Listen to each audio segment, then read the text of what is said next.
please. So calling back to order this joint meeting of the planning board and Board of Health, and my apologies, Mr. Chair, because really I should have checked for you before declaring that recess, but I thought it was in everybody's best interest, so I just wanted to note an apology there.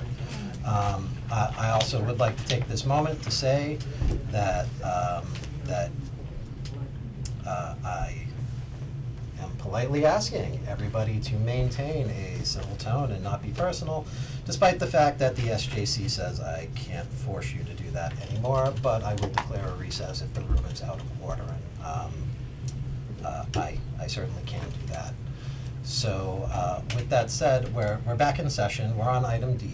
I believe we had a consensus from the planning board that we would just like to see essentially what was presented by the permit holders given back to us, and we had some discussion about the word mitigation, and like I said, the planning board relates mitigation to reduction or management, not to elimination, so we do think of that as a mitigation plan, and essentially just provided one. We just would like you guys to send us one in writing. It sounded like we heard similar things from the Board of Health. So with that being said, I believe Bowie was looking to answer one additional question.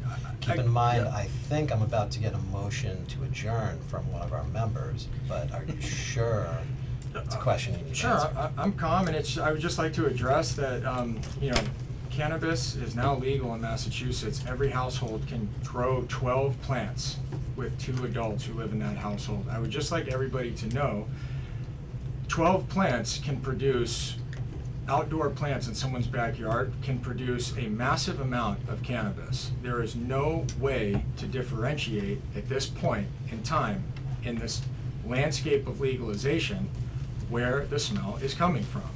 I live in a small community just outside of Boston in Bedford, Mass. It's a bedroom community, 13,000 people, it's a small town. There is weed growing all over my neighborhood, which is a kids' neighborhood where kids play in the street. It's legal now. It's if I were to leave, everybody on High Street, people can grow weed wherever they want now. I would also like to say that there is visible marijuana on Route 68, visible to the eye, large gardens, private gardens behind fences with huge plants that people drive by every day that I look at and I laugh and say, people think that they smell that and they think of my farm. That's it. All right. So Say one thing. No. Be nice about it. I think we've had sufficient public comment, and I thank everybody for their participation. I don't want to keep the meeting going all night. We didn't answer his question. Are you asking about the question you had before about? Ed Blanchard, 23 East Common Pond Road. Jet, before you go on, is this about your previous question? Because I think we did owe you an answer to that, or are you adding a new matter? I want to say, first of all, that I learned a lot tonight, and I'm very pro-business, always have been. I'm a businessman myself. Started the Hubbardston Business Association about 20 years ago. So I'm glad to see that we have businesses like them in town. I wanted to ask the planning board and the applicants and the growers if they are in compliance with the special permit regarding monies to the town. Thank you for bringing that back up. The planning board did owe you an answer to that, which is why I didn't think that was just an additional comment. And just to answer that on behalf of the planning board, community impact funds is not an element of the special permit. That has nothing to do with the planning board consideration. It's a separate agreement between the select board and the growers. It's outside the scope of our review of what we do. Instead of the special permit, are they adhering to the contract that was signed regarding finances? If the TA commented briefly on it, but just to reiterate, please. So, Mr. Blanchard, were you in the room when I spoke earlier regarding what's going on in the state? That's exactly where we are. It's So, unfortunate. are they in compliance or not? Are they in compliance with the community impact fees as written in that document? No. Is there a possibly justifiable reason to that? Yes, because Could I ask them to address that? this is a Uh, public hearing and. Yeah, I'll Mr. just, Chairman? I will allow you to ask that through the chair.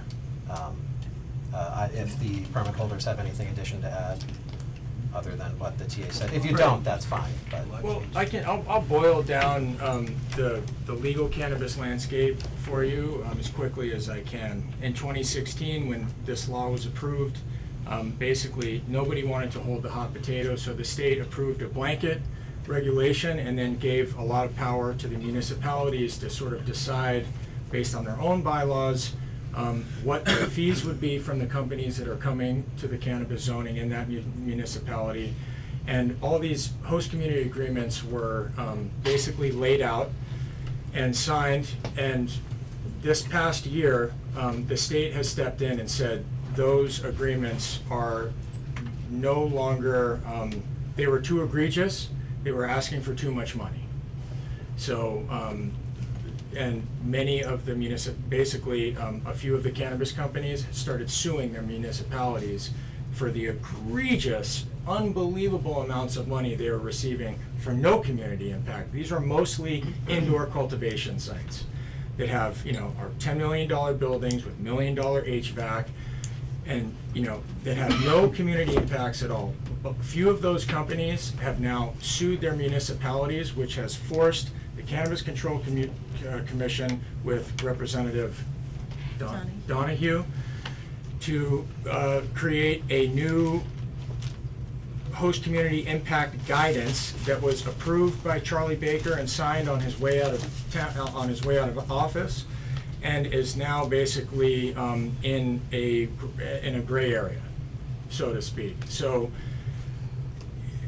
is that pretty much it? I guess my direct question through the chair is, if you sign that agreement with the town and are not in compliance, why aren't you, or when do you plan on being in compliance and making your payment to the town? As soon as possible. So, Mr. Boudreau has our master ledger for the entire ramp-up of the business through the sales of the first quarter. Paper Crane is lucky enough to actually be in the market right now, and after our harvest in September, we actually hit the market at the end of December, right before Christmas. And now we've been building, trying to build a sales portfolio and get our products out there. Nate has the document with our revenue and what's going on. We are going back to the table to sort out what those fees and impact fees are going to be. The state has changed the way the municipalities are allowed to claim those impact fees. So before, there was a lot of sort of egregious claiming, oh, we have all these impacts, we need all these millions of dollars from this company. So that's, those HCAs have now been deemed illegal by the state. And we have to go back to the table and renegotiate them. And the fees directly impacting the town have to be proven.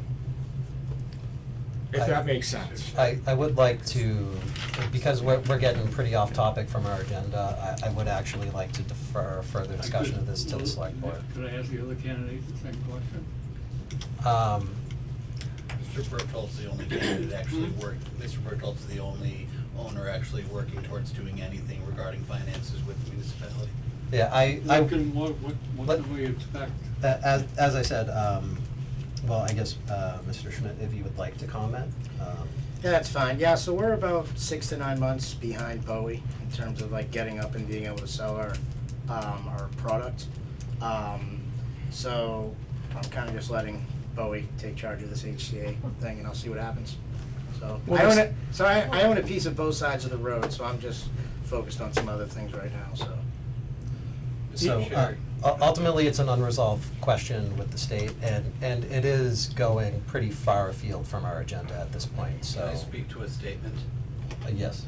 So by no means were the HCA's named illegal. There was a group of legislators that passed legislation which was signed by Governor Baker last November.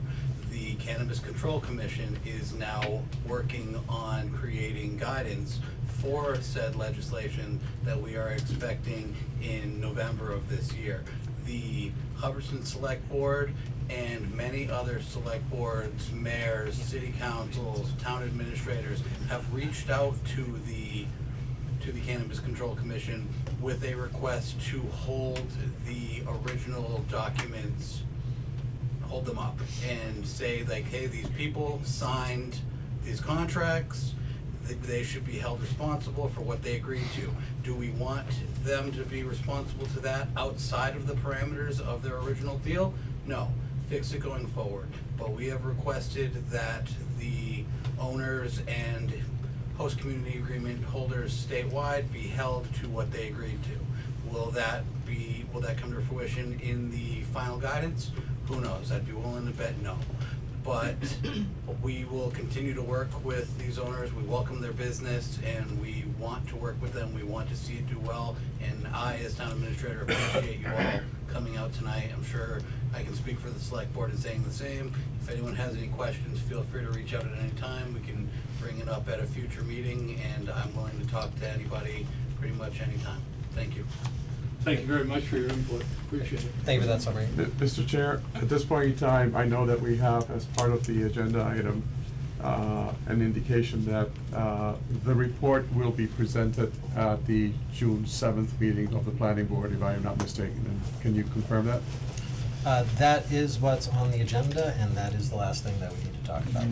My question and my request, therefore, at least as a planning board member, because we have had the situation in the past, and especially since we have 2 presentations which will be coming to us, and we obviously, as a volunteer committee, need to review this here ahead of time. I respectfully request that we give us ample time to receive this beforehand, so that we can review it and make sure that we can make a good assessment as a board before we come to this meeting. So it should not be presented to us on June the 7th, unless there are unforeseen circumstances, but I really would appreciate at least a week's notice before that meeting so that we can correctly review this here. That sounds like a fair request for me, and I guess that leaves a bit of housekeeping. Is that something that we want to schedule as a joint meeting? I mean, why not? But- I think the answer would be yes. Okay, so we'll schedule that as a joint meeting, just to run down those quick reports, essentially about what you guys already just presented to us, just in an organized way. Sir, I really don't wanna recognize any more public comment. Well, I just unless wonder how it's- you could review something prior to a meeting. Well, we'll publish, we are able to review stuff that is submitted to us. We're not allowed to deliberate it, just to address that as a fine point. Okay. I'm also, I'm not gonna recognize any more public comment from anybody, so please don't. So, we can't stay here all night, so, with that said, I have one quick matter not reasonably anticipated by a chair for the planning board. We have an associate member coming on that was appointed to us by the select board. Because of the way the timing works and because of the urgency, the select board reached out and said, hey, can we just appoint this person so you have them when you need them? So I had said, yeah, we have to have somebody online for the 18th, and that's the way the calendars work, so please appoint this person. So we're gonna be having Peter Russell join us as an associate member. The gentleman that was here before? Yep, he was the gentleman here before. He served the town on the finance committee for many years. He was previously a vice president of commercial lending for Athol Savings Bank and has worked extensively in land use and land development, been a long-time resident. So I think he'll be a great add for us and stepped up in a time of need. And I apologize for not being able to get that on our agenda before the select board took action. But ultimately, the select board has the rights to do whatever they want under the charter, so we don't actually have formal input But just as a matter of courtesy. Also, with the way the terms work, he's he's only being appointed for about a month and a half before he has to be reappointed, so it's a trial run anyways. Good. So hopefully no harm, no foul on that. And with that said, any other matters not reasonably, from a board member? No? All right, so, we need to both conclude our meetings, so, would. I make a motion that the Board of Health adjourn the meeting at 8:53 PM. Second, Colin? I'll second. In favor? Aye. Right.